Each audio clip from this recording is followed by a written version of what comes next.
সপ্তাহবার দরুদ ইব্রাহিম পাঠ করি। আল্লাহুম্মা সাল্লি আলা মুহাম্মাদিন ওয়া আলা আলি মুহাম্মাদ কামা সাল্লাইতা আলা ইব্রাহিম ওয়া আলা আলি ইব্রাহিম ইন্নাকা হামিদুম মাজিদ। আল্লাহুম্মা বারিক আলা মুহাম্মাদিন ওয়া আলা আলি মুহাম্মাদ কামা বারাকতা আলা ইব্রাহিম ওয়া আলা আলি ইব্রাহিম ইন্নাকা হামিদুম মাজিদ। গুটি কয়েক কথা আলোচনা করব, আমরা সকলে আমল করব, বলুন ইনশাআল্লাহ। নাম্বার 1, প্রথমেই আমি আপনাদের কাছে আল্লাহর সত্তাকে আপনাদেরকে ছিলাম। আল্লাহ কেমন সৃষ্টিকর্তা, আল্লাহর কি ক্ষমতা, আর তার সৃষ্টি যারা আছে তাদের কি ক্ষমতা। 1 নম্বরে, পৃথিবীতে যে যত পাওয়ারফুল হোক, যত বড়ই যে যতই জোরালো হয়ে যায়,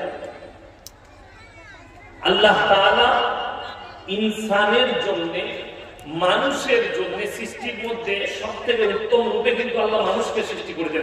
সুবহানাল্লাহ। যত বড় সৃষ্টি আছে সবথেকে উত্তম রূপ, সুন্দর সৃষ্টি মানুষ, ইনসান। আল্লাহ তাআলা কোরআনে বলেছে ইন্নাল ইনসানা খুলিকা হালুয়া, মানুষকে আমি অসহায় আর দুর্বল সৃষ্টি করেছি। একটা মানুষ সবল নয়, টাকা চলে আসুক, পয়সা চলে আসুক, শক্তি আসুক, তাতে লাঠির শক্তি হোক, গুলির শক্তি হোক, বারুদের শক্তি হোক, পৃথিবীর শক্তি হোক, মানুষ কিন্তু আল্লাহর কাছে দুর্বল। তার কয়েকটা প্রুফ।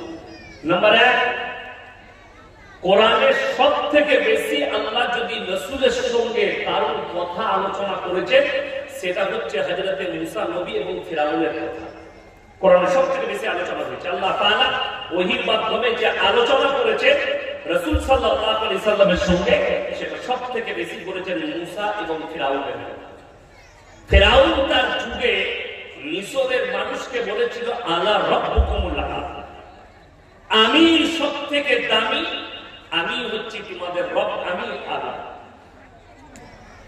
পৃথিবীর মানুষ জানে, কোরআনে আছে, ইসলামের ইতিহাসে আছে, আল্লাহ ফিরাউনের মতো নেমখারাম এবং শক্তিশালী নেতা নিচুড়ে রস বার করে দিয়েছে।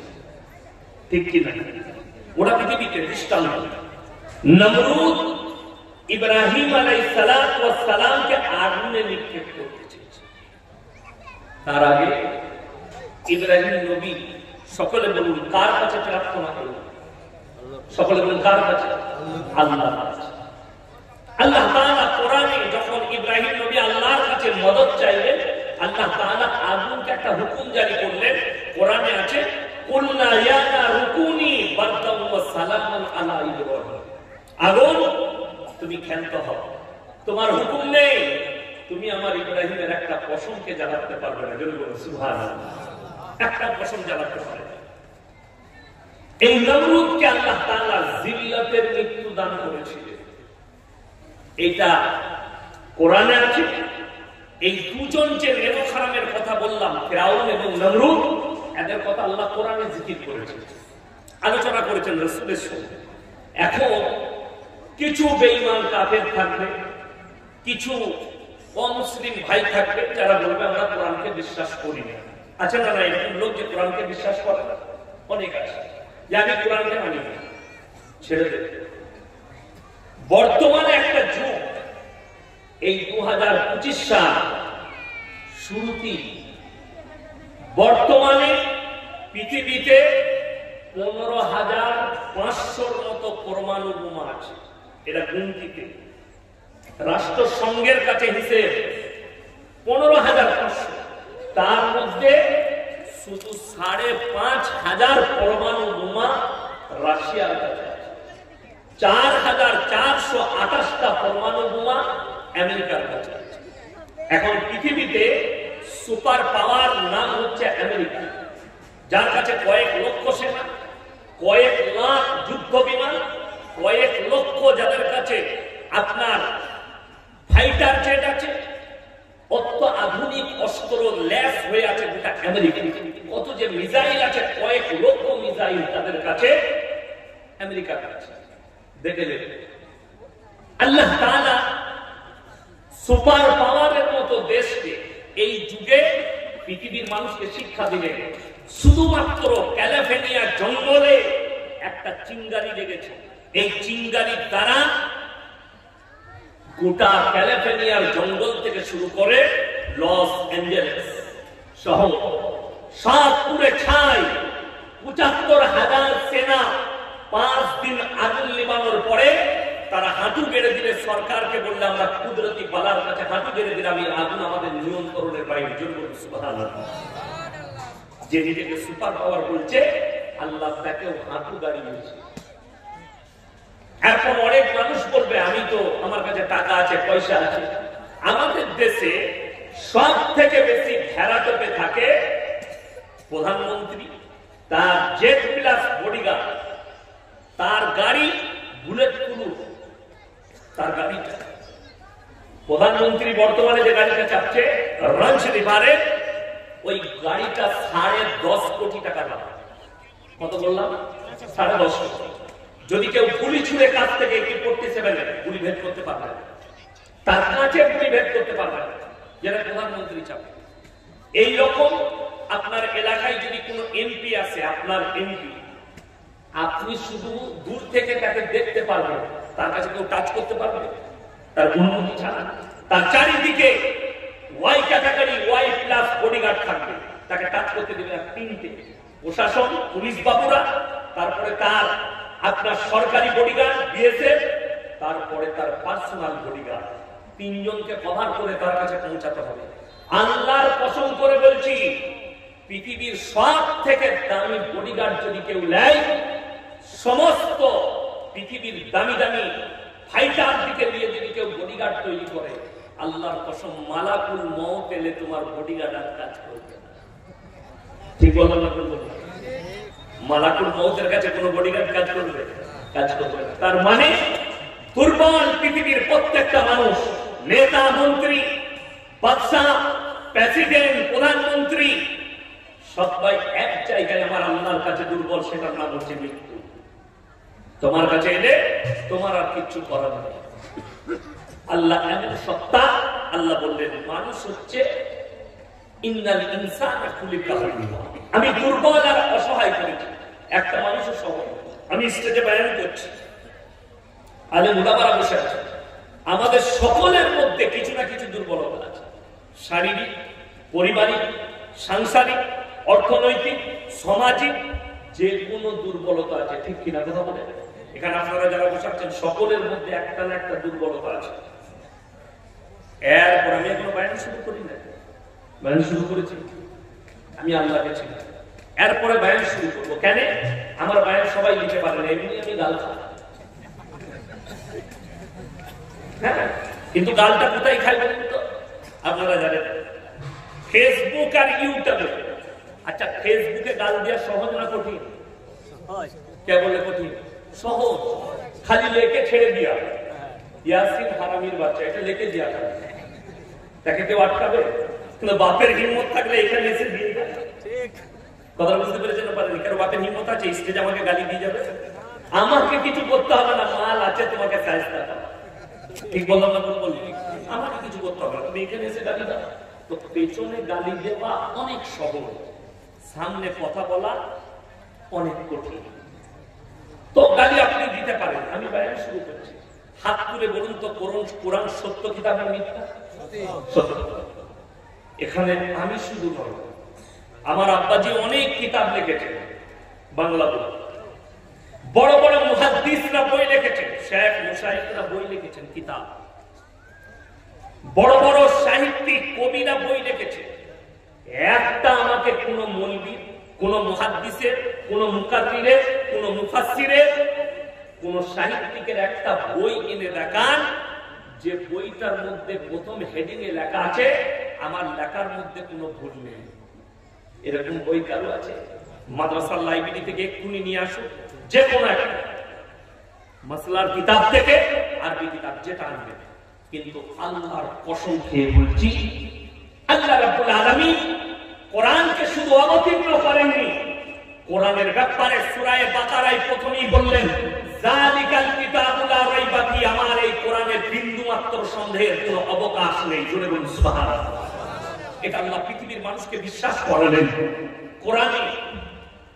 এরপর আমরা সকলে বলছি আমরা কোরআনকে বিশ্বাস করি, ঠিক কিনা কথা বলেন? আমি আজকে প্রমাণ দিয়ে যাব, এই ভারতে যদি 30 কোটি বর্তমানে মুসলমান থাকে, 10 কোটি মুসলমান আছে কিনা এটাও সন্দেহ আছে। যদি বলেন প্রুফ দিয়ে যান, আলেম উলামারা আমার কথা আজকে গড় করবে। আমি এনারা 1 বছর আগে আমার সঙ্গে ডেট করেছে, আমার ডেট খালি থাকে। আমি মহিলা মাদ্রাসা থেকে আমার সঙ্গে দেখা করলাম, আমি বললাম ভাই এখন ডেট করলে সামনে বছরে ডেট পাবে না রে বাবা। তো যাই হোক, আমি যেটা আপনাদেরকে বলতে যাচ্ছি যে আলেমরা আমরা ভালো করে গড় করতে, কোরআনে আপনারা বললেন হাত তুলে, কোরআন সত্য কিতাব। ইমানদারির সঙ্গে বলুন তো, সুদ খাওয়া হারাম না হালাল? তার মানে এর থানাটা কোন থানা?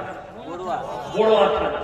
এই থানায় তাহলে একটাও মুসলিমদের মধ্যে সুদখোর নাই, কথা বলে না? আছে না নাই? আছে, কোরআনে আছে ওয়াহাল্লাল্লাহুল বাইয়া ওয়া হারামার রিবা। আমি আল্লাহ তোমাদের জন্য সুদকে হারাম করেছি, ব্যবসাকে হালাল করেছি। ব্যবসা হালাল, ব্যবসা রাসূলের সুন্নাত, কিন্তু সুদ হারাম। আল্লাহ নবী সাল্লাল্লাহু আলাইহি ওয়াসাল্লাম তিনি হাদিস বর্ণনা করলেন, হে আমার সাহাবীরা শোনো, কেউ যদি 1 টাকা সুদ খায়, সবথেকে নিম্ন স্তরের পাপ হচ্ছে নিজের মায়ের সঙ্গে 36 বার জিনা করার সমান পাপ। জোরে বলুন নাউযুবিল্লাহ। এরপর বলুন, যে মুসলমান এই হারাম জানার পরে সুদ খাচ্ছে, এর থেকে বড় আল্লাহর দুশমন আর কেউ আছে? রাসূলের দুশমন এর থেকে বড় কেউ আছে? বড় কষ্ট লাগে, আমাদের দেশে মদ খেয়ে মসজিদে ঢোকা যায় না, গাঁজা খেয়ে ঢোকা যায় না, কিন্তু জুম্মার দিনে আতর লাগিয়ে সুদখোররা নামাজ পড়ে। ঠিক বললাম না ভুল বললাম? খাঁটি সুদখোর নামাজ পড়ছে। আমি বললে খারাপ বলবি, খালি শুনে যাও, তোমার থেকে বড় আল্লাহর দুশমন কেউ নেই।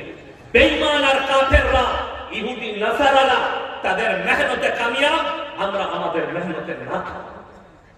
তার মারাত্মক কারণ কি জানেন? এটা মাদ্রাসার জলসা।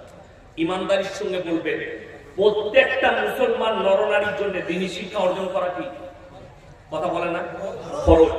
আমি চ্যালেঞ্জ ছুড়ে বলে গেলাম, শুধু এই বড়া থানা নয়, গোটা মুর্শিদাবাদ জেলায় যদি এই আলেমরা সমীক্ষা করে, 100 জনের মধ্যে 80 জনের কাছে দ্বীনি শিক্ষা। ঠিক বললাম না ভুল বললাম? কেউ যদি বাপের বেটা বলেন যে আপনি ভুল বলেছেন, আমি তোমার দ্বারাই প্রমাণ করাবো স্টেজে যে তোমার কাছে দ্বীনি শিক্ষা নাই। খরচটা কতটা? মৌলবি হতে হবে? কোন আলেম বলে গেল? কেউ বলেছে কোনদিন তোমাকে আলেম হতে হবে, মুফতি হতে হবে, কারি হতে হবে, মুহাদ্দিস হতে হবে? না, অতটা ইলম হাসিল করা ফরজ যতটা করলে তুমি হারাম হালাল চিনতে পারবে, দিন আর বদ্দিন চিনতে পারবে, শিরক আর বিদআত চিনতে পারবে, কুফরি চিনতে পারবে। বেঈমান কাফেররা যে জালটা তোমার উপরে ছুঁড়েছে, ওই ইলমের দ্বারা যেন জালটা দেখতে পাও। আপনি কেন দেখতে পাননি বলে দিচ্ছি। মুসলমানকে কিভাবে অন্ধ করেছে? আজকে প্রত্যেকটা বাড়িতে বাড়িতে সুদ ঢুকিয়েছে বেঈমান কাফেররা। তার নাম বন্ধন লোন আর গ্রুপ লোন। আপনাদের এখানে নাই? মেধা আছে, ভালো। তবে বলে দিই, গ্রুপ লোনে একটা লাভ হয়েছে।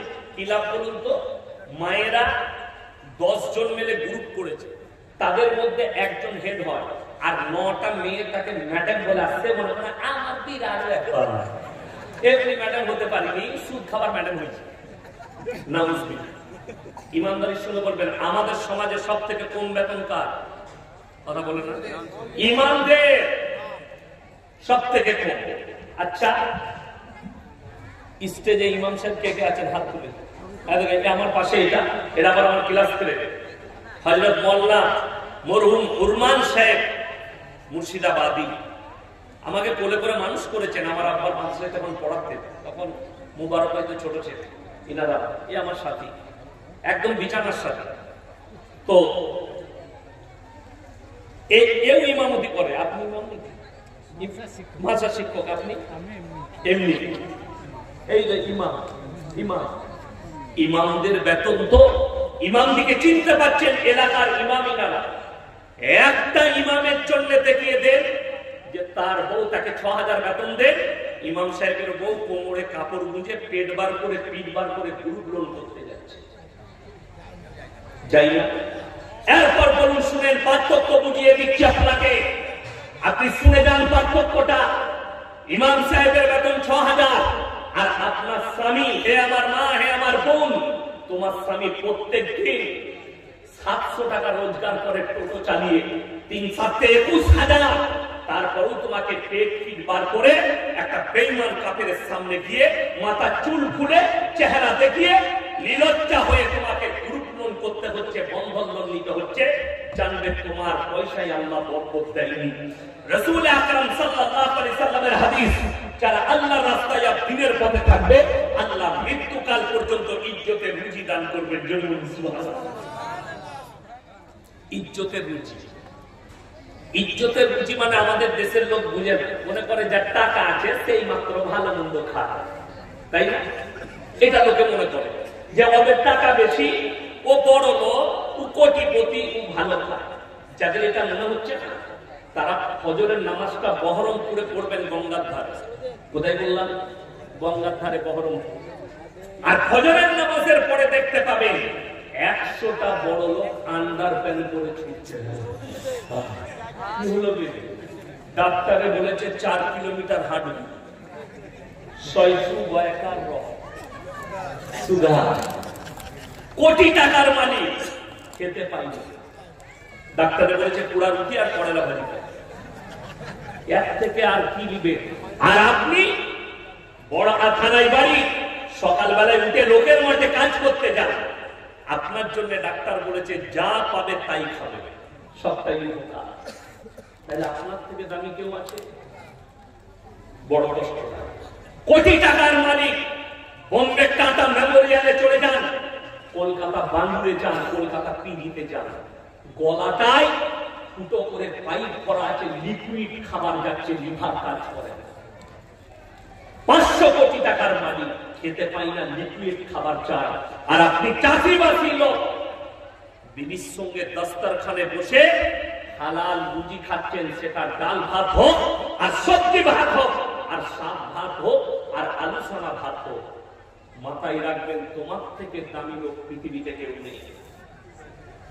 তোমার থেকে মুমিন কেউ নেই মুসলমান হারাম হালাল বুঝেনি কেন দ্বীনি শিক্ষা না থাকার কারণে আমি আপনাকে মুর্শিদাবাদে দেখিয়ে দিব এই কুলি থানায় আর বোড়া থানায় দেখিয়ে দিব অনেক মুসলিমদের ছেলে ডাম্পার চালায় লরি চালায় ঠিক বললাম না ভুল বললাম সাইকেল থেকে বালি লোড করছে নদিয়া আপনার মুর্শিদাবাদ মালদা নিয়ে যাচ্ছে আমাদের বর্তমানের ছেলেরা আমার বাড়ির কাছে দামোদর নদীর বালির ঘাট সব থেকে দামি বালির ঘাট পশ্চিমবাংলার আমার বাড়ির কাছে সিল্লার ঘাট যে বালির দাম কলকাতায় সব থেকে বেশি মুসলিমদের ছেলে সাইকেল বালি লোড করেছে একদম চলে এলো বহরমপুরে হাইওয়ের উপরে উঠেছে কোথা যাবে নবদ্বীপ বালি করতে যাবে হাই রোডে উঠি হোটেলে দাঁড়িয়েছে ঢুকি বলছে এক বোতল মদ দে তো ভাই মদ খেয়ে এরপরে খাবার পরে বলছে মুরগির মাংস আর রুটি দে তো বেচারা হোটেলের কর্মচারী রুটি আর মুরগির মাংস এনেছে তখন হারামপুর জিজ্ঞেস করছে মুরগিটা জমাই না কাটা আমরা মার হারাম করকে জুতো আচ্ছা যে লোক মদ খেলো তারা এটা জিজ্ঞেস করে লাভ আছে কোন লাভ নেই দুটোই হারাম আপনারা কি মনে করেছে ইয়াসিন সাহেব দোয়া করবে আর আমিও দোয়া করবো দোয়া কবুল হয়ে যাবে দোয়া কাবুলিয়াতের জন্য আল্লাহ যে শর্ত রেখেছেন প্রথম সেটার নাম হচ্ছে হালাল খাবার যদি আপনি হালাল খাবার খান তবে আপনার দোয়া কবুল হবে নয় কবুল হবে না মুসলমান তো হারাম হালালের বিচার জানে না সে ভেবেছে মদটা খাওয়া যাবে কিন্তু মুরগি খেলে আমাকে জবাই করতে হবে কত বড় দুঃখের বিষয় আপনার জন্য শর্তটা কি জানে আপনি যদি বহরমপুরে যান কোন রেস্টুরেন্টে হোটেলে খেতে গেলে আপনাকে জিজ্ঞেস করতে হবে দাদা মুরগিটা জবাই না কাটা ঠিক বললাম না ভুল বললাম এটা শর্ত আপনার জন্য আপনি বুঝে গেলেন সকালবেলায় উঠে আপনার বাজারে গিয়ে বলছেন আরে রাতের বেলায় বয়ান শুনলাম ইয়াসিন ভাই তোমাকে জবাই করা 1 কিলো মাংস দেবে, কিনছে জবাই করা মাংস, কিন্তু টাকাটা বা সুদের টাকা, সেই একই মাল দেবে। বুঝাতে পারলাম? সুদের বয়ান করা মৌলবীদের জন্য খুব কঠিন। কেন বলুন তো? ইমাম সাহেব আছে, আমার কিন্তু চাকরি যাবার ভয় নাই। আজকে চাকরি যাবার ভয় আছে? আমি তো তোমাদের ইমাম নয়। যদি কমিটির লোক বলে হুজুর এই সুদ ফুদ নিয়ে বলবেন, আমার গাড়ি রেডি আছে, পয়সা ফেক তামাশা দেখ, গাড়ি চাপতে পারবে, আবার যেখানে আসলো এইটাই বলবে। কিন্তু ইমাম সুদের বয়ান করলে তারপরের দিন গ্রামের সুদখোর মাল কটা ইমামের পেছু লাগে, ওকে তাড়া। ঠিক বললাম না? বললাম। এই আমি আজকে সুদের বয়ান করছি, কালকে যতগুলো বড় থানা সুদখোর মাল আছে যাদের কানে পৌঁছাচ্ছে, তারা চায়ের দোকানে বলবে ওটা হারাম করে হুজুবে বাবা যে হুজুবা বয়ান শোনা যাবে। কোন মাল কটা গাল দেবে? সুদখোর কথা। আচ্ছা বলুন তো, তোমরা যদি গাল দাও কোরআনের আয়াত পাল্টাবে? কথা বলে না? কেউ যদি গালি দেয়, রাসূলের হাদিস পরিবর্তন হবে না। তুমি ইমামকে তাড়াতে পারো সুদের বয়ান করার কারণে, আল্লাহর কসম করে বলছি তুমি কোরআনের আয়াত পরিবর্তন করতে পারবে। বাদাল তাজিদ বিসুন্নাতিল্লাহি তাবদীলা। কিয়ামত পর্যন্ত আমার বিধানে একটা জের জবরকে পরিবর্তন করার ক্ষমতা পৃথিবীর কোনো শক্তি নেই। আপনি ভেবে দেখুন, যে লোকটা বুঝলো সুদ খাওয়া হারাম, তারপরও সুদ খাচ্ছে, এক থেকে বড় আল্লাহর দুশমন পৃথিবীতে কেউ হতে পারে? যে লোকটা বুঝলো সুদ খাওয়া হারাম, 1 টাকা সুদ খেলে মায়ের সঙ্গে 36 বার জিনা করার সমান পাপ হবে, এই লোক সুদ খাচ্ছে, এক থেকে বড় রাসূলের দুশমন কেউ হতে পারে? আপনি নিজে অনুভব করবেন, হে আমার মুসলমান ভাই, ইমানদার ভাই। দ্বিতীয় নম্বর, মদ পান করা হালাল না হারাম? কথা বলেন। হারাম, এটা মুসলমান জানে। মদ স্পর্শ করা হারাম। নিষিদ্ধ জিনিস তোমরা স্পর্শ করো না। আপনাকে দেখিয়ে দেব, এই মুর্শিদাবাদে এই বড়ানা থানায় দেখিয়ে দেবো হারাম কর মুসলমান মদও খাচ্ছে, মদ বিক্রিও করছে। ঠিক বললাম না? তাহলে এক থেকে বড় আল্লাহর দুশমন আর কে হতে পারে? যে জানে মদ হারাম, অথচ মদ বিক্রিও করছে, মদ খাচ্ছে। আপনি জানেন আপনার ধর্মকে একটা অমুসলিম ভাই কতটা রেসপেক্ট করে? ওটা মুর্শিদাবাদ জেলায় প্রমাণ পাবে। আমি সেদিনে বলে এসেছি। গত পরশু আমি হরিহর পাড়ায় ছিলাম, কালকে হরিহর পাড়ায় ছিলাম। কালকে বলেছি যে বহরমপুরে উঠো, আপনি এই রোডে গিয়ে বহরমপুরে উঠবেন, উলিকান্দি হয়ে বহরমপুরে উঠে হাইওয়ে ধরে দেন, বাইপাস পার করবেন, তারপরে আছে পলসন্ডা আছে না? পলসন্ডা হাইওয়ের উপর যেমনি পলসন্ডা পার করবেন, যাবার সময় বাঁ হাতে পড়বে পাপ্পুদা ধাবা, পাঞ্জাবিদের মাথায় পাগড়ি, 2 ভাইয়ের মুখে দাড়ি, হোটেল চালাচ্ছে। তার হোটেলে বোর্ড লাগানো আছে 3টে মারাত্মক, 3টে বোর্ডই মুসলমানের ইমান বাঁচানো। নাম্বার 1, মদ পান করা নিষিদ্ধ। নাম্বার 2, মদ বিক্রি নিষিদ্ধ। নাম্বার 3, নো স্মোকিং, ধূমপান নিষিদ্ধ। 3টেই আপনার ইমান বাঁচানো। অথচ ও জানে আমি যেখানে ব্যবসা করছি এটা 75% মুসলমান আছে যাদের কাছে মদ স্পর্শ করা হারাম, তাই আমার মদ ব্যবসা করা যাবে না। অথচ আপনাকে তার হোটেল থেকে 10-15 কিলোমিটারের মাথায় হোটেল লাগাবে মুসলিমদের, হারাম করে মদও খায়, মদও বিক্রি করছে। আপনি কাকে গালি দিন? আল্লাহ ইকবালের জন্য বলেছেন, ইস ঘর কো আগ লাগি ঘর কি চিরাগ। মুসলমান তোমরা নিজেদের ঘরে নিজের আগুন জ্বালিয়ে। লটারির টিকিট হালাল না হারাম? হারাম। হারাম বলছেন তো? আপনাকে আমি বড়া থানার কাছে ওই বাজারটাই দেখিয়ে দেবো, মুসলমান কাটছে, মুসলমান বিক্রিও করছে। ঠিক বললাম না? সব থেকে বেশি লটারির টিকিট বিক্রি হয় পশ্চিম বাংলায়। মুসলিম আবাদি জায়গাগুলোয়, মুসলিম গ্রামগুলো, যে শহর টাউনটায়, যে বাজারটায় মুসলিমের আবাদি বেশি, সেই টাউনে আপনি একটা হিন্দু গ্রামে লটারির দোকান দেখাতে পারবেন, আর আপনাকে মুসলিমের প্রত্যেকটা চায়ের দোকানে একটা করে কাউন্টার দেখিয়ে দেবে, চায়ের দোকান। আপনি জানেন হারাম, তারপরও আপনি কারবার করছেন। এর থেকে দুঃখ কি আছে? এর থেকে বেদনা আর কি আছে? ওই জন্যই আপনি অবাক হবেন। আচ্ছা বলুন তো, সবাই বলুন তকদিরের মালিককে? জোরে বলুন আল্লাহ। যদি তকদিরের মালিক আল্লাহ হয়, ভাগ্যের মালিক যদি আল্লাহ হয়, আপনি ভাগ্য পরীক্ষা করছেন একটা কাগজের দ্বারা। দোকানে গিয়ে নিচ্ছে এক ঘরে লেগে ছেড়ে গেল, তাহলে 1 কোটি লেগে 1 নম্বরে লেগে ছাড়া গেল, বলে না বলে না, এই যে বললেন। আবার অনেকজন দোকানে গিয়ে বলে ভাই আমাকে 20 ঘরটা দিবি তো, ওটা আমার লাকি নম্বর।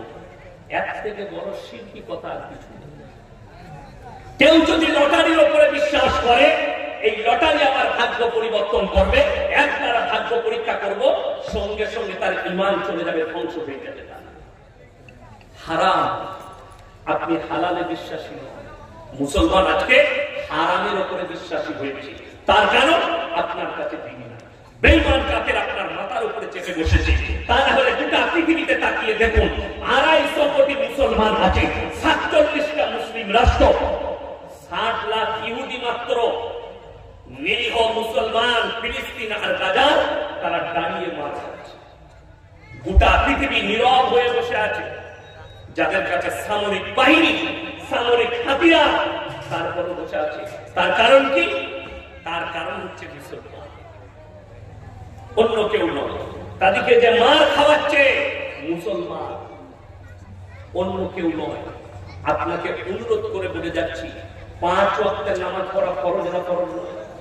ফরজ, এটা সব মুসলমান জানে। অথচ দুঃখের কথা বলে দিই, 5 ওয়াক্ত নামাজ পড়া ফরজ। আমাদের সমাজে 100 জনের মধ্যে 80% থেকে বেশি লোক বেনামাজি। ঠিক বললাম না ভুল বললাম? যার নামাজ নাই তার ইসলাম নাই, রাসূল বলেছে। অথচ আমাদের সমাজের কিছু লোককে পাবেন বড়া থানায়, বাজারে, কুলি বাজারে কিছু লোক বসে কি ফুটানি করে, আমরা নামাজ না করতে পারি, রোজা না রাখতে পারি, আমার মতো ভালো লোক পাবি না। এরকম মাল আছে না? অনেকজন আছে। গ্রামের মধ্যে আমি ভালো আছি, তাদেরকে অনুরোধ করে বলছি, শোনো, যারা বলে আমরা নামাজ রোজা না করতে পারি, আমরা ভালো লোক, তাদেরকে অনুরোধ করে বলে যাচ্ছি, তোমরা একটু কোরআনটাকে ফলো করবে। আমার আল্লাহ রাব্বুল আলামিন কোরআনে বললেন, হে আমার নবী, পৃথিবীর মানুষকে বলো, কিয়ামতের দিনে 2টো রাস্তা, একদিকে জান্নাতীরা প্রবেশ করবে আর একদিকে জাহান্নামীরা যাবে। জান্নাতীরা প্রশ্ন ছুড়ে দেবে, কি জান্নাতি ইয়াতাসালুনা লিল মুজরিমিনা মা সালাকাকুম ফি সাকার, তোমরা কেন জাহান্নামে যাচ্ছ? তোমরা তো বলতে আমরা ভালো লোক, আমরা ভদ্র লোক। তাদের 1 নম্বর উত্তর হবে, ক্বালু লাম নাকু মিনাল মুসাল্লিন, আমরা নামাজি মুসল্লিদের মধ্যে ছিলাম না। এটা মারাত্মক উত্তর। তাই আল্লাহ আমাদেরকে জাহান্নামে পাঠিয়েছে। আমাদের দেশের লোক বলছে নামাজ পড়বো না, রোজা রাখবো না, অসুবিধা নেই, কোন যত রকমের পাপ আছে করবো, কিন্তু ইয়াসিন হুজুর যখন এই যে দোয়া করে দেবে জান্নাত রেডি করে দেবে, তাই না? তুমিও মার খাবে, তোমার ইয়াসিন হুজুরও মার খাবে, তুমি রেডি থাকবে। কষ্টের বিষয় এটা। জীবনে নামাজ পড়লেন না আর বলছেন আমি ভদ্র করব। তারা উত্তর দেবে, ক্বালু লাম নাকু মিনাল মুসাল্লিন, আমরা নামাজীদের মধ্যে ছিলাম না, ওয়ালাম নাকু নুতিমুল মিসকিন, আর আমরা মিসকিনকে খানা খাওয়াইতাম না, তাই আল্লাহ জাহান্নামে পাঠিয়েছে। ইমানদারের সঙ্গে সবাই বলুন 5 ওয়াক্তের নামাজি হবে, জোরে বলুন ইনশাআল্লাহ। আচ্ছা, ফরজ রোজা কেউ যদি ইচ্ছাকৃতভাবে ছেড়ে দেয়, গুনাহ আছে না? সারা জিন্দেগি রোজা রাখলে একটা রোজার মাসুল দিতে পারবে না। আচ্ছা, কেউ যদি শবে বরাতে রোজা না রাখে, কোনো গুনাহ আছে? পুরো বাপের বেটা মৌলবি যদি এখন স্টেজে এসে বলে দেয় গুনাহ আছে, আমি জীবনে আর মুর্শিদাবাদ জেলায় বক্তব্য দেব, জীবনে যদি বলে কেউ শবে বরাতে রোজা না রাখলে গুনাহ আছে। কিন্তু আমাদের দেশে মাইকে এলান হয়। গত বছর আমাকে একজন মহা ফোন করে বলছে, হুজুর শবে বরাতের কি নিয়ত করব নামাজে? আমি তুই নিয়ত করবি কালকে মরবি। আমি জানি না তুই কোথায় পাবি, খোঁজ গে, আমি জানি না, নিয়ত আমার জানা না। শবে বরাতের নামাজ কত দুঃখ লাগে, অথচ জিজ্ঞেস করুন ফরজ নামাজ পড়ে না। কষ্ট এটা আমাদের দেশে। আচ্ছা, কেউ যদি মসজিদের সামনে উঁচু করে দাঁড়িয়ে থেকে ইচ্ছাকৃতভাবে ফরজ নামাজ ছেড়ে দেয়, এটা বড় গুনাহ না? বড় গুনাহ না? বড় গুনাহ। আপনাকে দেখিয়ে দেবো প্রত্যেকটা গ্রামে, আপনি লক্ষ্য করবেন, আমি আজকে বলে যাচ্ছি, কাল থেকে পরীক্ষা করবেন। মাইয়াত হয়েছে যান, জোহরের নামাজের পরে জানাজা, কিছু হারাম করে উজু করে দাঁড়িয়ে আছে, ও শুধু জানাজা পড়বে আর বাকি মসজিদে পড়বে। ঠিক বললাম না? বললাম। অথচ ও মনে করেছে আমার জন্য জানাজাটা পড়া জরুরি, যে ফরজ নামাজ পড়লো না তোর জানাজা পড়ে কিছু লাভ হবে না। কেন? যদি বলেন কেন লাভ নাই, ও তো কিছুই জানে না। আমাদের দেশের 3টে কোয়ালিটির নামাজি আছে। কটা বললাম? 3টে। একটা হচ্ছে জুম্মা, একটা হচ্ছে 5 ওয়াক্তে, আর একটা হচ্ছে ঈদ আর বকরা ঈদ। পুরো বছর নাই, খালি ঈদ আর বকরা ঈদে আসবে। ঈদের দিনে লাপাই কোন মালগুলো বেশি? ওইগুলোই লাপায়। কষ্টটা বলে দিই, আমি যেখানে নামাজ পড়াই বর্ধমানে 15টা গ্রাম নামাজ পড়ে আমার কাছে। একজন এসে বলছে হুজুর নিয়তটা বলবে। আমি বললাম সানাটা জানিস?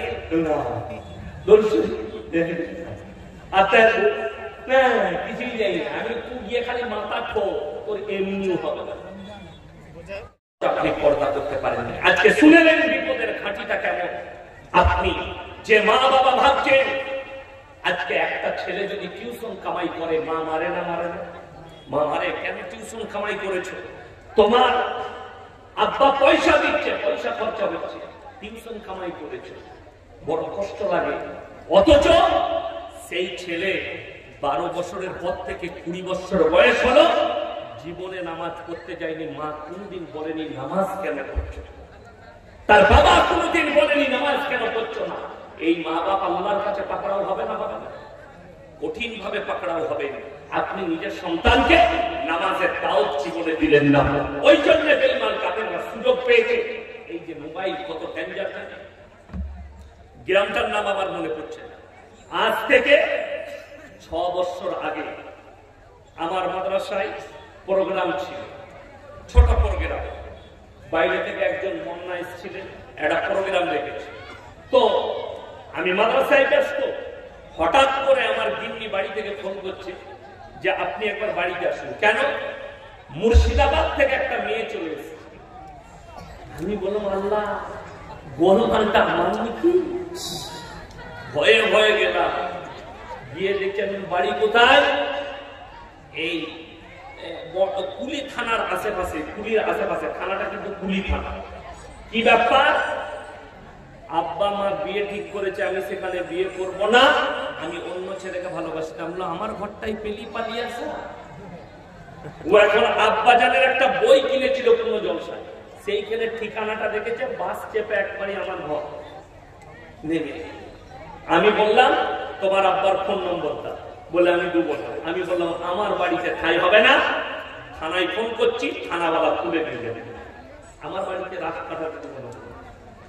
ভয়ে ফোন নম্বর দিল, তার আব্বাকে ফোন করলাম আপনারা আসুন।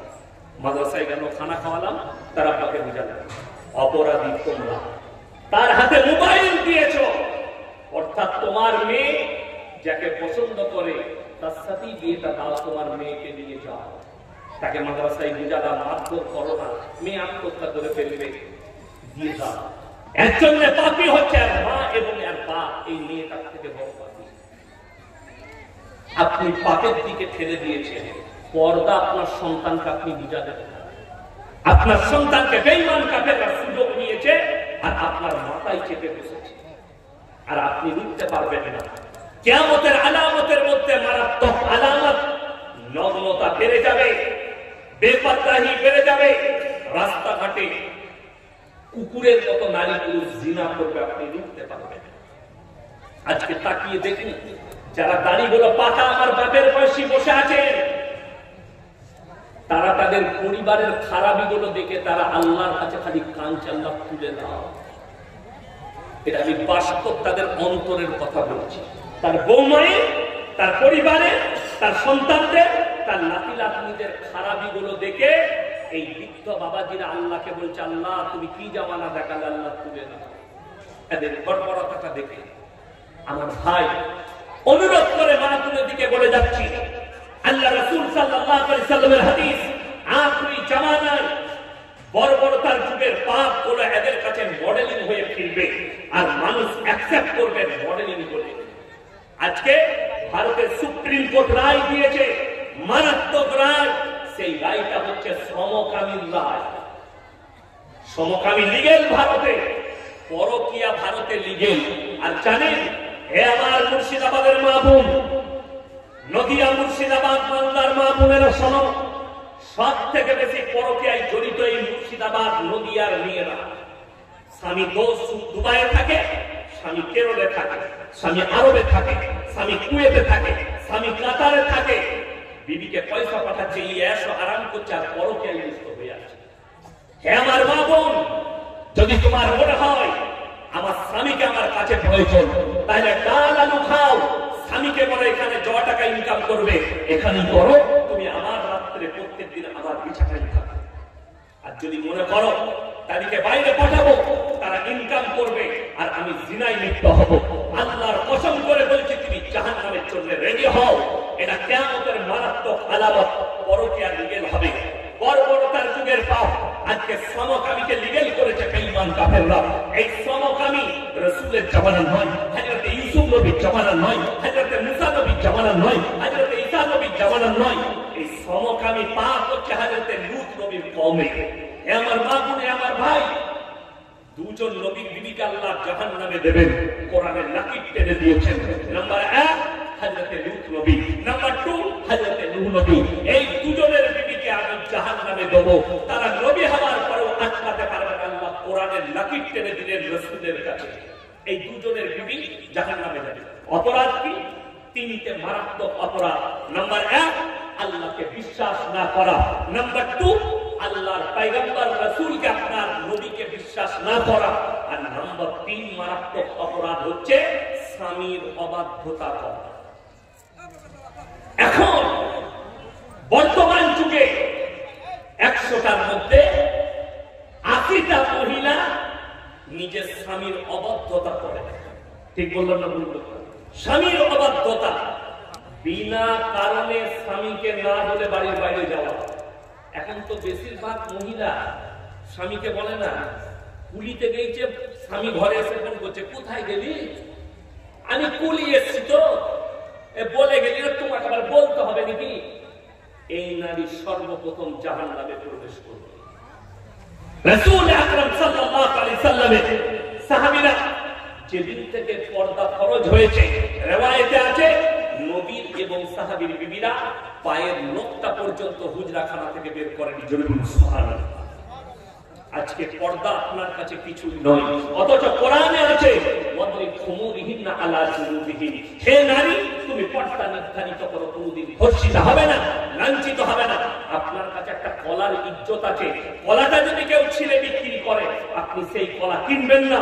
কলাতে মাছি বসেছে, কিন্তু আপনার বিবির, আপনার বিটির ইজ্জত আপনার কাছে নেই। তারা বেপরদা ভাবে বাজারে ঘুরে বেড়াচ্ছে, নিজের পেট পিট খুলে ঘুরে বেড়াচ্ছে। আপনি মনে করছেন মহৎ ব্যাপার। একটা জলসা হলে মুর্শিদাবাদ, নদিয়া, মালদায় এরা জলসা করলে জলসার সাথে সাথে একটা করে মেলা দেয়, অথচ মেলা ইসলামী শরীয়তে হারাম। একটা পর নারী আর পর পুরুষ একসাথে হয় নির্জনে, তৃতীয় নম্বর হাজিরি দেয়, তার নাম হচ্ছে শয়তান। অথচ আমরা রুখতে পারি না। আমাদের মা বোনকে ঠোঁট পালিশ লাগিয়ে, গাল পালিশ লাগিয়ে একটা ছোট্ট ড্রেস পরে মেলায় বেরিয়ে গেল, জলসার মেলায়। আপনার মেয়ে খুঁজে আপনি চোখে দেখছেন আমার মেয়ে বেরিয়ে যাচ্ছে, তুমি যদি প্রতিবাদ না করো, তাকে যদি আটকাতে না পারো, কিয়ামতের দিনে তার থেকে আগে তোমাকে আল্লাহ পাকড়াও করবে। তুমি এটা লেখে নিচ্ছ। আমার ভাই, নারীদের জন্য পর্দা ফরজ। আপনি পর্দার গুরুত্ব আপনার কাছে নেই। বেঈমান কাফের সুযোগ লাগিয়েছে। শুনে রে, পৃথিবীর বর্তমানে সব থেকে বড় মুফতির নাম হচ্ছে মুফতি তাকি উসমান, পাকিস্তান, জাস্টিস পাকিস্তানে। তিনি একটা বক্তব্য দিতে গিয়ে কনফারেন্সে বললেন, সেই কনফারেন্স গোটা পৃথিবীর স্কলাররা ছিল। কয়েক মাস আগে ভারতেরও একজন স্কলার ছিলেন আমার ভাই। তিনি বললেন, কিয়াमत से पहले पूरे आलम में, पूरे दुनिया में हराम औलादों से भर जाएगा। পুরো আলম, পুরো দুনিয়া হারাম আওলাদে ভরে যায়। যদি আপনি বলেন এগুলো প্রমোট কি করে পাবে, কি করে বুঝবো হারাম আওলাদ আসছে? শুনে রেখে দেন, বেঈমান কাফেরের নিশানায় কাফের নাই, মুসলমান আছে। কাফের নিশানায় কে আছে? একজন কাফের থাকবে না, একজন মুসলমান ইমানদার থাকবে, যার ইমানকে নষ্ট কি করে করবে। এইটা আপনি নিশানায় আছেন, মাথায় রাখবেন। আপনার মাথায় টুপি, মুখে দাড়ি, আপনি নামাজি, আপনি পরেশগার, আপনি তার নিশানায় আছেন, এদের ইমানকে ধ্বংস করে। ওই জন্য কেন্দ্র সরকার ইউনিফর্ম সিভিল কোড বিল আনতে চলেছে। এক দেশ এক কানুন। আপনার বিয়ে আপনার রেওয়াজে হবে না, তাদের রেওয়াজে হবে। আপনার সংসার আপনার রেওয়াজে চলবে না, তাদের রেওয়াজে চলবে। আজকে দুঃখ লাগে, বলছে बेटी बचाओ बेटी पढ़ाओ, और हमारे देश के जो प्रधानमंत्री जी है उन्हीं का बीवी घर पर नहीं है। ये तो बड़ी दुख की बात है। पहले अपने बीवी को तो जगह दे दो। वो तो दुखेर कथा। जोगी जी, आप तो निकाह नहीं कि आपने तो शादी नहीं की, इसके ऊपर भी कानून होनी चाहिए। जिसके बीवी नहीं है वो मंत्री नहीं बन सकते। जिनके बीवी बाल बच्चा नहीं है वो राजनीति में नहीं आ सकते। क्योंकि अच्छा बोलून, যে বাঁধা হবে, যে ছেলে থাকবে না, সে ছেলের মর্ম বুঝবে না, বুঝবে না। যারা এখানে বেটার বাপ আছেন তারা বুঝেন বেটা কিরকম জিনিস। যারা এখানে মেয়ের বাপ আছেন, সন্তানের বাপ, সে জানে তার সন্তান কেমন। সন্তানের জ্বর এলে আপনার মাথা ব্যথা হবে। ঠিক বললাম না ভুল বললাম? কিন্তু যার কিছুই নাই, বউ নাই, কিছু নাই, সে কি বুঝবে? সে কিছু বুঝবে? সে নিজের স্বার্থ ছাড়া কিচ্ছু বুঝবে না। আজকে রাস্তাঘাটে আপনাকে গালি দেওয়া হচ্ছে, এটার কারণ হচ্ছে আপনি নিজে। আল্লামা ইকবাল যেটা রেখেছেন বাস্তব কথা। ভারতবর্ষে যতগুলো মুসলমানের দুশ্মন জেনে রেখে দিবেন, সব কটা মুসলমান ঘরে জন্ম নিয়েছে। নাজিয়া ইলাহি খান কলকাতার বাগুড়িয়াটিতে বসে আছে, বিজেপি আর আরএসএস এর তালা। গলায় কুত্তার পাট্টা পরিয়েছে, প্রতিনিয়ত দাড়ি টুপি মাদ্রাসা মসজিদকে গালি দিচ্ছে। আমি চ্যালেঞ্জ ছুড়ে গেলাম, আজকে মাদ্রাসার জলসা, যারা আমাদেরকে মাদ্রাসা ছাপ বলে, চ্যালেঞ্জ ছুড়ে যাচ্ছি। এই বড়ুয়া থানার যতগুলো শিক্ষিত আছে, ডাক্তার, মাস্টার, প্রফেসর, ইঞ্জিনিয়ার, আপনাদেরকে বলে দিলাম আমরা মাদ্রাসা ছাপ। কিন্তু আপনাকে একটা চ্যালেঞ্জ ছুড়ে যাচ্ছি, এই গোটা ভারতবর্ষে একটাও মুসলমানদের বিদ্যাশ্রম আছে? কথা বলবেন? যদি কেউ এই স্টেজে প্রমাণ দিতে পারেন, আমার পকেটে যা টাকা দেবে তাকে দিয়ে দিন। একটাও নেই। তার কারণ কিসের বরকতে? স্কুল, কলেজ আর ইউনিভার্সিটির বরকতে নয়, ডাক্তার মাস্টারের বরকতে নয়, আল্লাহর কসম আমার রাসূলের বরকতে, দাড়ি টুপির বরকতে, মাদ্রাসা মসজিদের বরকতে, কোরআনের বরকতে ভারতে একটাও নেই। তার কারণ কি? কোরআন আদেশ দিয়েছে, ইম্মা ইয়াবলুগান্না ইনদাকাল কিবার আহাদুহুমা আও কিলাহুমা ফালা তাকুল লাহুমা উফিন ওয়ালা তানহারহুমা ওয়া কুল লাহুমা কাওলান কারীমা।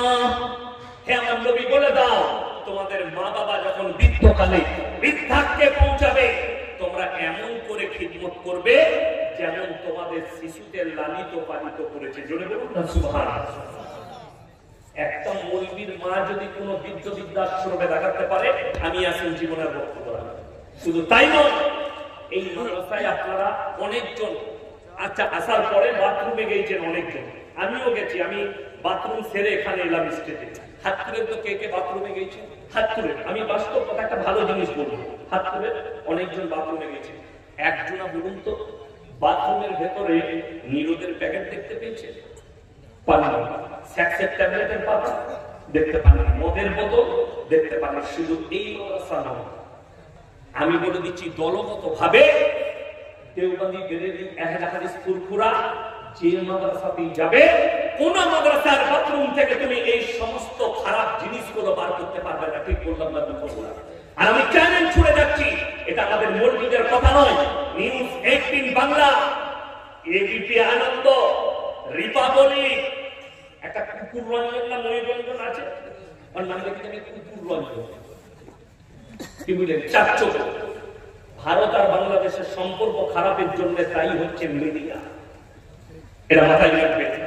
এবং ইসলামের বিরুদ্ধে সব থেকে বেশি ষড়যন্ত্র করেছে এই রিপাবলিক টিভি। প্রতিনিয়ত মিথ্যাচার। আর একটা ইউটিউবার বেরিয়েছে, সে দেখছি কয়েকদিন আমার নাম লিখছে, তার নাম হচ্ছে শফিকুল, ভাইরাল হওয়ার জন্য আরামবাগ টিভি, ওই ইউটিউবার ভাইরাল হওয়ার জন্য আমার নাম ইউজ করছে। অথচ আমি চ্যালেঞ্জ ছুড়ে বললাম আমি মুসলমানই নয়। আমার 15 থেকে 20 বার চ্যালেঞ্জ ছুড়লাম, সে হারামখোরের হিম্মত নাই আমার সঙ্গে বসে। আমি বলেছি তুমি আরামবাগ থানায় বসো, আরামবাগ থানার আইসি যিনি আছেন বড়বাবু, আমাদের গলসি থানায় ছিলেন শ্রী রাকেশ সিং মহাশয়, আমাকে ভালো করে চিনেন। আমি এই বছরই আরামবাগ টাউনে জলসা করে এসেছি। যদি হিম্মত থাকে আমার সঙ্গে আরামবাগে বসার দেখ করো, প্রশাসন থাকবে আমি বসবো। যদি না হয় আমার গলসি থানার ওসি ভদ্র মানুষ, অরুণ সোম, দারুণ ভদ্রলোক, পরশু আমার সঙ্গে ফোনে কথা বলে একটা বিষয় নিয়ে। আমি কথা বলবো, তুমি আমার গলসি থানায় যে কোনো হলে কেউ টাচ করবে না, তুমি জটা পারবে নিয়ে আসবে, আমার 100টা ইউটিউবার থাকবে, লাইভ চলবে, পৃথিবীর লোক দেখবে। আমি 10 মিনিটের ভিতরে প্রমাণ করাবো ওটা মুসলমানই নয়।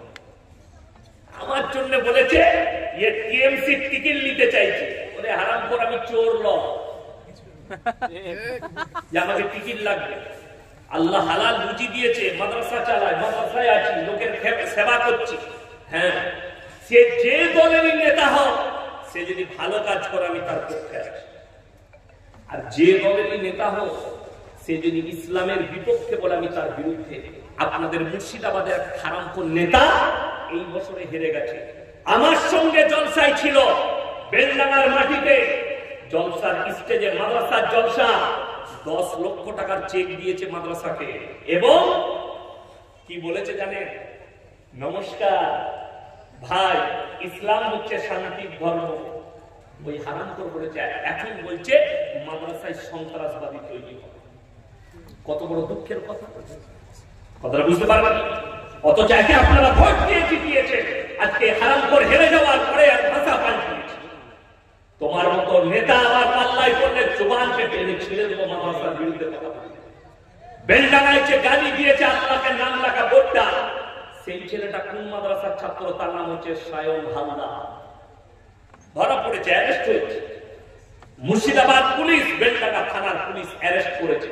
তার নাম সায়ন হালদার। সে কোন মাদ্রাসায় নয়, সে কল্যাণী বিশ্ববিদ্যালয়ের ছাত্র। সুতি থানায় রেল স্টেশনের উপরে, রেল প্ল্যাটফর্মে, রেল পাটুরির উপরে দুটো দাসদের ছেলে বোম রাখতে গিয়ে ধরা পড়েছিল। শফিকুল হারামখোরকে বলো যে তোর চ্যানেলে দেখাইছিস এরকম একটা পুরুষদের।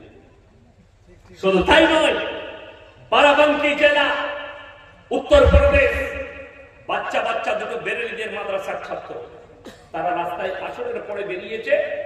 হারামখোরের আওলাদরা বাচ্চা ছেলেগুলোর মাথায় চর মেরে বলেছে জয় শ্রীরাম। ভাইরাল হয়েছে। এই আরামবাগ টিভি হারামের আওলাদ শফিকুলের হিম্মত নাই এটা দেখায়। আমি বলে যাচ্ছি, শোনো, श्री राम जी इतना छोटा हो गया कि लोग को मार के बोलना पड़ता है कि बोलो, लेकिन अल्लाह के कृपा से हमारे रसूल छोटा नहीं है, हमारे रसूल ऊंचा है। जरूर सुभान अल्लाह।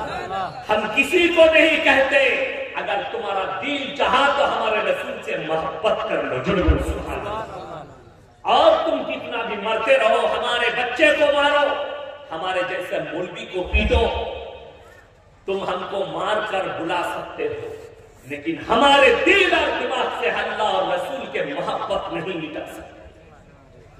এরা মিটাতে পারবে না? কথা বলে মুখে বলছো, লজ্জা লাগে। আরে तुमको देखकर तो श्री राम जी को शर्म आती हो कि ये हमारा भक्त है, কিন্তু আমরা মৌলবীরা বক্তব্য দিই। আমি কালকে বলেছি, হরিহর পাড়ার মাটিতে কোরআনে আছে, ওয়ালা তাসুবুল্লাযীনা ইয়াদউনা মিন দুনিল্লাহি ফায়াসুবুল্লাহ আদওয়াম বিগাইরি ইলম। তোমরা তাদেরকে গালি দিও না যারা আল্লাহ ব্যতীত অপরের দেবদেবীর উপাসনা করছে।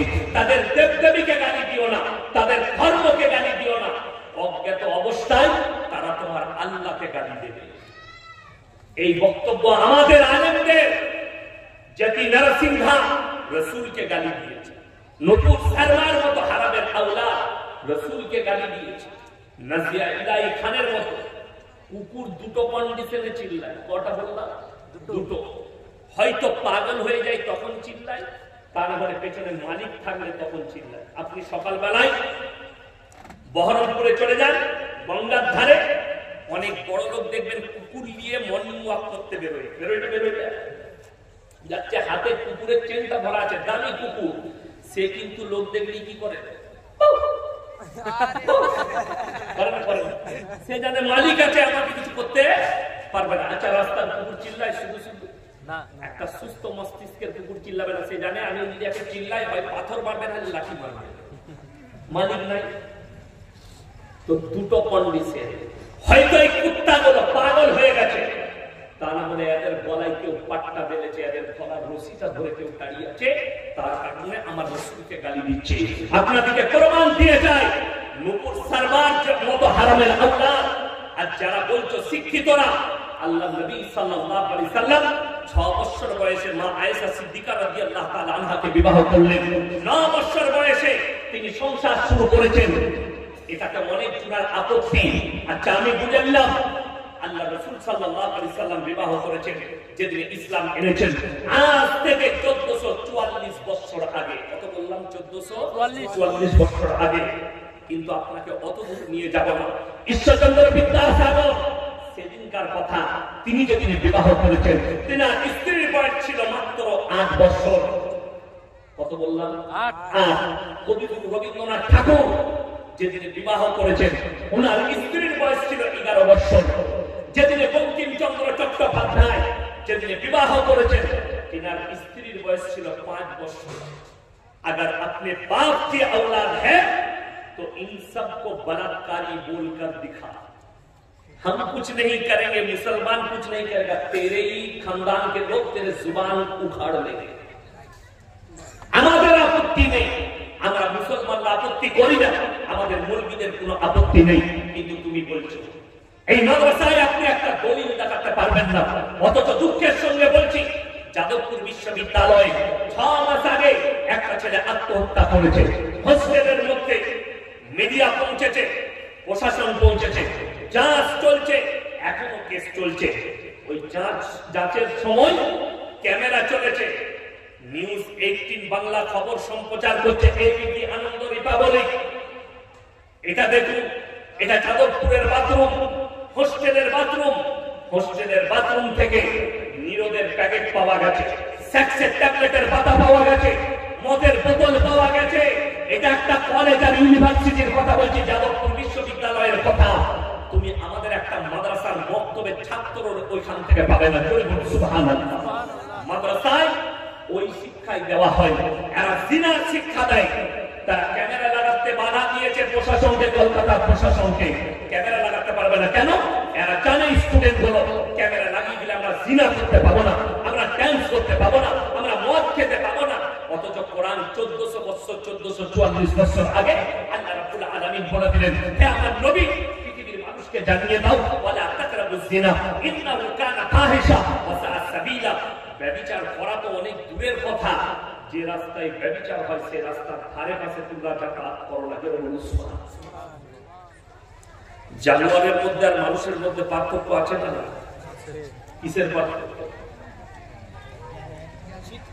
শিক্ষা। আপনারা কতটা ভুলে আছেন শুনে দেখুন। আল্লাহ কিন্তু এই পার্থক্য দেয়নি, আল্লাহ এই পার্থক্য দেয়নি।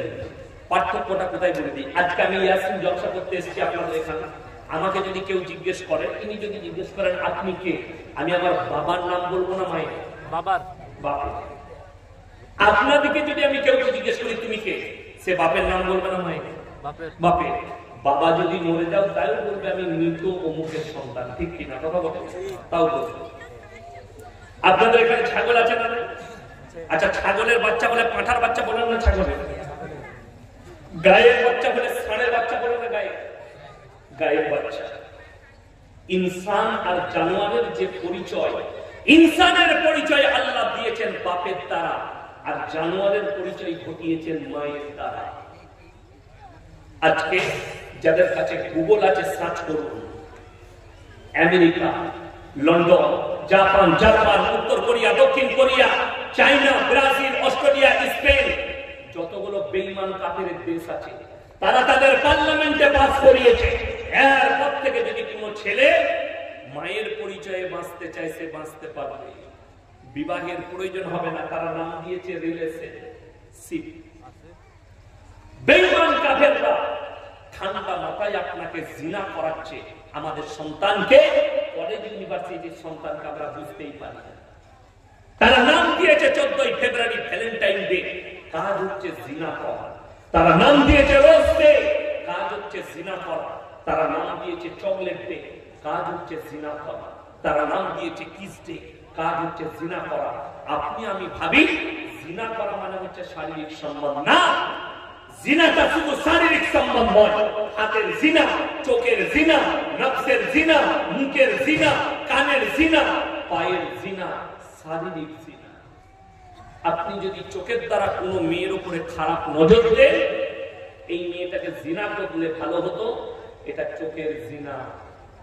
আর যদি আপনার নফস বলে এই মেয়েটার সঙ্গে আমার মিলামেশা করলে ভালো হতো, আমার যুবক দিকে বলি, বিবাহের আগে অনেক যুবক নিজের যৌবনকে হারিয়ে ফেলাচ্ছে, যার কারণে তাদের দাম্পত্য জীবন সুখী নয়। সেদিন আমাকে প্রশ্ন করেছিল কোন বয়সে বিয়ে করতে হয়। আমি বললাম 50 পেরিয়ে করবি, যাতে ছেলে না হয়। কি বলবো? আর আমি বলে যাচ্ছি, উপযুক্ত বয়সে সন্তানের বিবাহ দে, সন্তানরা বিবাহ করো, বিবাহের মজা পাবে। কথা বুঝতে পারেন? বিবাহের মজা পাবে। বলছে ছেলে নিজের পায়ে দাঁড়া, হারামখোর, ও নিজের পায়ে দাঁড়াতে দাঁড়াতে সব শেষ হয়ে যায়। এটা ইসলাম নয়। বিবাহের উপযুক্ত হলে রুজির মালিক সকল মুখে আল্লাহ। আমি যখন ফারেক হয়ে এলাম, আমার প্রথম চাকরি আমার আব্বাজি পাঠালেন বর্ধমানে। খাগড়াগড় কাণ্ড ঘটেছিল, শুনেছিলেন? বোমবিলাস, ওখানে একটা মাদ্রাসা আছে, ওই খাগড়াগড় মাদ্রাসার শিক্ষক ছিলাম। তো প্রথম বছরই আমার বিয়ে।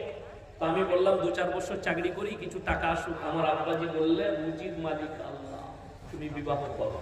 বিশ্বাস করুন, তখন আমার বেতন ছিল 2000 টাকা। কত বললাম? 2000। তো সেই দিনে যে বরকত পেয়েছি, আজকেও সেই বরকত আছে। কেন? যারা বিবাহ করবে তারা শুনে নাও, যাকে তুমি নিজের বিবি করে আনবে, সে নিজের রুজি নিতে আসবে তোমার কাছে। ঠিক কথা বুঝতে পারবে? সন্তান যে পেটে আসছে, মায়েরা শুনে যান, যে আসবে সে নিজের রুজি মেপে আসবে। এই জন্য কোরআনে মারাত্মক আল্লাহ উপদেশ দিয়েছে, ওয়ালা তাকতুলু আওলাদাকুম খাশিয়াতা ইমলাক, নাহনু নারযুকুহুম ওয়া ইয়াকুম। দরিদ্রতার ভয়ে তোমরা তোমাদের আওলাদকে কতল করো না। এটা কোরআন। অথচ আপনি রুজির মালিক নিজেকে ভেবে বসে রেখেছে যে আমার একটা বাচ্চা আছে, আর একটা হলে তাকে কি করে মানুষ করব। এইটা যারা করবে, সে যদি তাহাজ্জুদ গুজার হয়, তারপরও তার ঈমান নাই। মাথায় রাখবেন। আমার ভাই, আপনাদেরকে অনুরোধ করে বলছি, বেঈমান কাফেরের হাত থেকে নিজেদেরকে বাঁচাবো। সকলে জোরে বলুন ইনশাআল্লাহ। তারা জিনায় লিপ্ত করাচ্ছে, আমরা বুঝতে পারি না। আপনার সন্তানকে দেখে এই মোবাইল, বহু যুবক তাদের যৌবনকে নষ্ট করছে, তারা এই মোবাইলের দ্বারা। মোবাইলে সুন্দর সুন্দর মহিলা দেখছে, এ বলছে নিজের বউকে, দেখো তো মেয়েটাকে কত সুন্দর লাগছে, আর তোকে খেপি পারা লাগছে না। হ্যাঁ, হারামখোর, তোর বউটাকে বহরমপুরে নিয়ে যা, আর পার্লারে নিয়ে গিয়ে মেকআপটা করা, ওর থেকে বেশি সুন্দর লাগে। শাহরুখ খানের বয়স কত? কথা বলে না? কে বলে 55? 60 বছর, 59 বছর বয়স। আচ্ছা, 59 বছর বয়সের লোক কিরকম হবে? বুড়ো না ছোকরা বলা যাবে? বুড়ো। কিন্তু ফিল্মে দেখেন মনে হচ্ছে 25 বছরের ছেলে। ঠিক বললাম না ভুল বললাম? সেটার নাম হচ্ছে মেকআপ। মেকআপ সেটার নাম। কথাটা বুঝতে পারেন? হ্যাঁ, ওইটার নাম মেকআপ। তো আপনি যদি নিজেকে মেকআপ করেন, আপনাকে ওই রকমই লাগবে। নেচারাল শরীর দেখে দেন। আমাদিকে গাল পালিশ লাগাতে হয়নি, মৌলবীদিকে লাগাতে হয়েছে কোনো নামাজিকে। আমি বলে যাই, পুরুষরা আপনারা বলুন, দাড়ি কাটা গুনার কাজ না দাড়ি রাখা গুনার? কাটাটা গুনার কাজ। 100টার মধ্যে 90টা লোক দাড়ি চাচা আমাদের। ঠিক বললাম না ভুল বললাম? অথচ আপনি বলেন রসুলকে মহব্বত করি, আপনি দাড়ি রাখতে পারেন না। দাড়ি রাখাটাও ঝামেলা হয়ে গেছে। অনেক যুবক মনে করছে হুজুরের কথা শুনেছি, মোল্লাদের কথা শুনেছি, দাড়ি রাখবো, দাড়ি রেখেছে, নামাজও পড়ছে। বিয়ে করার জন্য মেয়ে দেখতে গেছে, মেয়ে বলছে দাড়িওয়ালা ছেলেকে বিয়ে করবো। নামাজ পড়ে, নামাজ পড়ে দাড়ি রেখেছে, ওকে বিয়ে করে, আমি বিয়ে করবো না। কাকে করবে? ও শুয়োরের মতো চুল কেটেছে, গাঁজা খায়, গুটকা খায়, বলে ওকে করবে। ও তো মেলা ঘুরাবে, ওকে বাজারে নিয়ে যাবে, ন্যাংটো হতে দিবে, নামটা ড্রেস পরাবে। আমার মা বোন, আমার ভাই, আপনি মেয়ের ছেলে ঠিক করলে শর্ত রাখুন। সর্বপ্রথম আমরা কি শর্ত রাখি? ছেলের কি আছে, কি করে, ঠিক বললাম না? অথচ ইমানদারের শর্ত হবে ছেলের নামাজি কি, এটা ইমানদারের শর্ত। ছেলে 5 ওয়াক্তের নামাজি কিনা, ছেলের মুখে দাঁড়িয়ে আছে কিনা। আমাদের সমাজ অর্ধেক শেষ হলো জানেন কার দ্বারা? হাদিসুন নিসা, খালার হাদিস, খালা আর দাদির হাদিস। মৌলবী থেকে দুটো কাজে রেখেছেন, হলে আর মুলে। ইমামরা কটা কাজে আছে? দুটো। নামাজ পড়ায়, হলে হয়েছে হুজুর ছেলে হয়েছে, কানে আজান দিতে হবে, মরেছে জানাজা পড়তে হবে, বাকি বলে বাকি সব খালা দিবে। বড় বড় মুফতি। এই আপনাদের রেজিনগর থেকে একটা ছেলে গত বছরে ফোন করে বলছে, হুজুর আমাবস্যার রাতে কি বিয়ে করা যাবে? আমি মোটি করবি না, কালো ছেলে হবে। কি বলবো? হাদিসে নাই, কুরআনে নাই। আমি নিজে আমাবস্যার রাতে বিয়ে করেছি। আর আমাদের দেশে বলছে আমাবস্যার রাতে, হাদিসটা কার? খালা। তার আমলে এরকম বলতে পারে?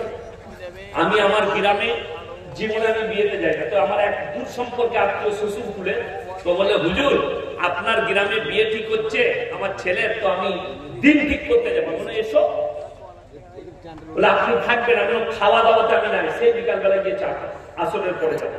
আমি আসরের পরে গেলাম, ডায়েরি নিয়ে, আমাকে বললো হুজুর ডেট দেখুন। তো প্রথমেই গিয়ে বসলাম। আমাদের বাঙালিদের একটা ভালো গুণ আছে, মেহমানকে চা দিলে ডিম সিদ্ধ দিয়ে দিই না, দিই। হ্যাঁ, চা, বিস্কুট, পাপড়, ডিম সিদ্ধ, চানাচুর আমরা দিই। তো আমি দেখলাম বিস্কুট দিয়েছে, চানাচুর দিয়েছে, পাপড় দিয়েছে, ডিম না। আমি মনে করলাম আল্লাহ ভুলে গেছি। তারপরে মনে করলাম পয়সা নাই নাকি কিনা, থেকে মুসলিম হয়েছে তাদের একটা মসজিদ করে দিচ্ছি। আমার একজন বন্ধু আসানসোলের সাদরুদ্দিন ভাই, বড় পার্টি শিল্পপতি, তিনি করে দিচ্ছেন। তো ছাদ ঢালাই হবে। আমি তাকে মিস্ত্রিকে ফোন করলাম যে ভাই লিভারদের লেগে কি নাস্তা নেবো? জিলেপি নিচ্ছি, বলছে পেঁয়াজ লাগানো আছে মুর্শিদাবাদে। আমি তো বীজ মারবো, আমি ওইটাই দিই। আমার ছাদ ঢালাই বীজ লাগবে, আমি দেখ জিলাপি দিই। সারাদিন খালাই হয়ে গেল, কিচ্ছু হলো না, পেঁয়াজ লাগে না। এই মায়েরা বলছে বিয়েতে দেখাশোনা হলে জিলেবি দিলে পেঁয়াজ লেগে যাবে। জিলেবিতে যদি পেঁয়াজ লাগে, যে লোকটা জিলেবি ছাড়ছে তার বেটা বেটিরা জীবনে বিয়ে হবে, সে তো পেঁয়াজ মেরি, তার পেঁয়াজ মার শেষ আছে। কে বুঝাবে? এর থেকে বড় কুসংস্কার আর কিছু নাই। আমার মায়েরা দুঃখ ওইটাই। আচ্ছা আপনারা বলুন, মরা বাড়িতে মায়েদের ভিড় করাতে লাভ না পুরুষদের? কথা বলেন না, পুরুষদের। হাদিসে আছে মায়েরা মাইয়াত বাড়ি যেতে পারবে যদি নিকটতম আত্মীয় মারা যায়, পর্দার সহিত যেতে পাবে, এটা রাসূলের হাদিস। 3টে কারণ ছাড়া বাড়ির বাইরে যেতে পাবে না। নাম্বার 1, কাছের আত্মীয় যদি মারা যায়, কাছের নিকটতম আত্মীয়, তাহলে যেতে পাবে পর্দার সহিত। নাম্বার 2, যদি হজ ফরজ হয়, পর্দার সহিত হজ করতে যেতে পাবে। নাম্বার 3, শরীর যদি গুরুতর অবস্থা হয়, পর্দার সহিত যেতে পাবে ডাক্তারের কাছে। বড় কষ্ট লাগে, কোথায় লোক মরেছে, কোথায় বলে মুনাই কামরায়। আর খালা শুনেছে লোক মরেছে, এই গায়েতে দেখছে একটা গাড়ি যাচ্ছে, টুকটুকি, উচেপে বসে পড়েছে শাড়িতে। বেটা বলছে কোথায় যাবি গো? বলছে তুই জানিস না, পুচো তোর বাপের, বোনের, শালি, অমুকের, তমুকের, খালার কুকুর করে ঠিক একটা কুটুম বার করলাম। অত কুটুম আমরা জানি না। আমি তো এখনো কুটুম বাড়ি গেলে আমি মাকে, আমার বিটিকে জিজ্ঞেস করি, হ্যাঁ গো কে হয়, জানি না, অত লেচার পেঁচা নেই। কিন্তু খালারা ঠিক কুটুম বার করবে। কোথায় লোক মারা গেছে, কান্দি, ও ন পাড়ায়, ই জানে না কে মরেছে। পাড়ার একজনের কে হয়, ও আমরা গাড়িতে চেপে গেছে, পাড়ার মেয়েরা যাচ্ছে, কিন্তু ও তো এমনি যায় না, ও আলু ওষ খেতে যাচ্ছে। নিয়ে গোটা গাড়ি গল্প করতে করতে যাচ্ছে সংসারের গল্প। যখনই মহাপাড়ায় ঢুকেছে তখন চোখ পুষতে লেগেছে। ঘরে ঢুকে বলছে খালা তুই কি করে চলে গেছে? খালা বলছে দেখে কানলো, আমি মরিনি, তোর খালু মরেছে। ও আন্দাজে চালায়। আচ্ছা বলুন, আমরা গিয়ে যদি জানাজার নামাজ পড়ে দোয়া পড়ে মাটি দিই, নেকি বেশি না মেয়েরা ভিড় করলে নেকি বেশি? তাহলে হে আমার মা, তুমি তোমার সন্তানকে বলো ওটা তোর মামা হয় সম্পর্কে, যা গিয়ে জানাজার নামাজটা করে মাটি দিয়া, দোষের হবে না। কিন্তু কে বুঝাবে? হে মা, তুমি বাড়ি থেকে যত কম বের হবে জান্নাত তোমার তত কাছে হবে, বাড়ির বাইরে যত কম যাবে। আমাদের কিছু হারামখোর সন্তান আছে, বিয়ে করেছে, চায়ের দোকানে হারামখোর 3 ঘন্টা আড্ডা মারে, কিন্তু বইয়ের একটা শাড়ি কেনার সময় তার বউকে বলেছে তুমি বাজারে চলে যা, কিনে নিয়ে চলে আয়। ঠিক বললাম না ভুল? বড় বাজারে যা, কিনে নিয়ে চলে আয়। অবাক হবে, ইনি কই মুবারক কই? এই তো আছে। এ আমার একদম বিছানার সাথে, কি বলেন, গাড়িতে ইয়ার্কি মারতে মারতে আসছিল, মজাক করে। আমরা একসাথে পড়তাম পুরসা মাথায়, আমার আব্বার মানুষ। তারপরে আমি বাইরে চলে যাই, ও বাইরে গেছিল, তো একসঙ্গে আমার মজাক হয়। আচ্ছা, ক্লোজ বন্ধু মজাক হয়। আমি যদি মজাক করে বলি ভাই তোর বইয়ের ব্লাউজের সাইজ কত, সম্পর্ক থাকবে না, ছিন্ন হবে? হাসছে। আমি বাস্তব বলছি, ইমানদারির সঙ্গে সম্পর্ক থাকবে না, ছিন্ন হবে বাবা, ছিন্ন হবে। আপনার বন্ধু খালি করেছে তোর বইয়ের ব্লাউজের সাইজ কত, আপনি সম্পর্ক ছিন্ন করলেন। অথচ তোমার বিবিকে বাজারে ঠেলেছ, একটা পর পুরুষ বসে আছে, সেই দোকানের কাছে গিয়ে বলছে দাদা আমার একটা 40 সাইজের ব্লাউজ দাও, তখন তোকে লজ্জা লাগে না। কথা বুঝাতে পারলাম? আমি কুদা বাংলায় বয়ান করছি। এইটাও যদি আপনার বুঝে না আসে, তা আপনার মতো দুর্ভাগ্যবান পৃথিবীতে আর কেউ নেই। যদি আপনার বন্ধুর কথা আপনার বরদাস্ত না হয়, আপনার বিবি নিজের মুখে বলছে, এটা তো বন্ধু আপনাকে বলছে, আপনার বউকে বলেনি, মুখের ওপরে, আর আপনার বিবি গিয়ে দোকানিকে মুখের ওপরে বলছে দাদা আমার একটা বেড়া দে, আমার একটা চাড্ডি দে, তখন তোকে লজ্জা লাগে না, শরম লাগে না? বিবিকে বাজারে ছেড়েছে। রমজান মাসে আমি মাদ্রাসার আদায়ে থাকি, 2-3টে জলসা করি। এই বছরে একটা জলসা আছে 11ই রমজান, উত্তর 24 পরগনা বইকানা।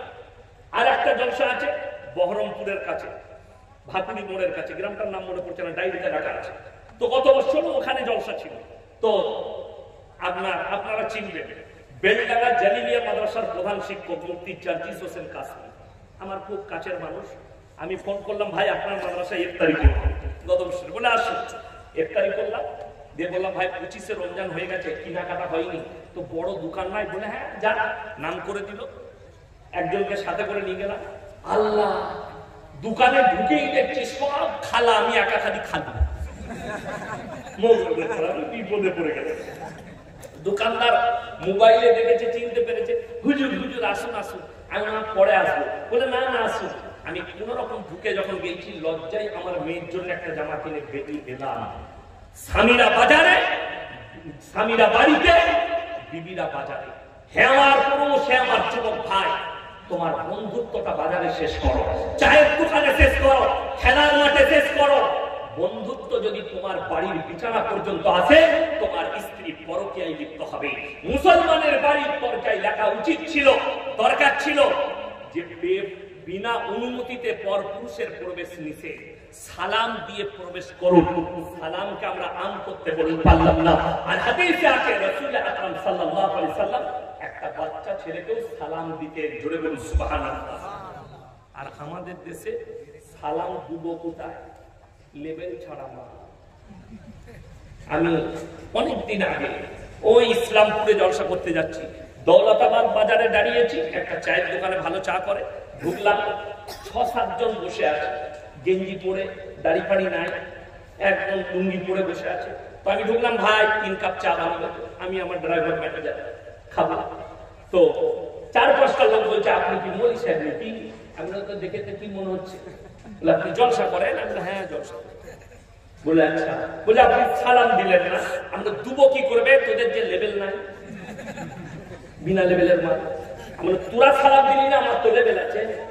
মুখে দাঁড়িয়ে আছে, পাঞ্জাবি আছে, মাথায় টুপি আছে, তোরা দিবি না? বলে হ্যাঁ ঠিকই বলেছেন, ভুল হয়ে গেছে।